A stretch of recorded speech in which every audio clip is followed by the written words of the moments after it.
Оралдан келген 60 бас жабағы Түркістан қаласы Теке ауылында тұр. Бағасы жаппайға 330 мыңнан деп тұр. Саудасы бар, бөліп сатылмайды.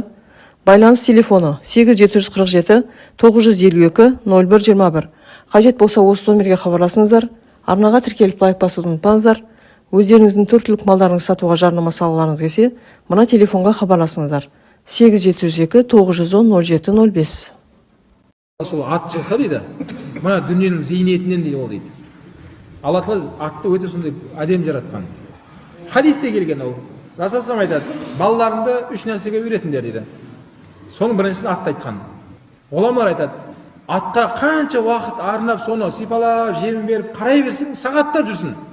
Ол уақыттан сұралмайсың дейді. Яғни атқа қараған кезде адам тек қана өрден бір жақсы энергия алады екен адам. Мінсең де, сипаласаң да, жанында жүрсең де, астын тазаласаң да, өзі не аласың? Адам жақсы энергия алады екен ат жылқыдан.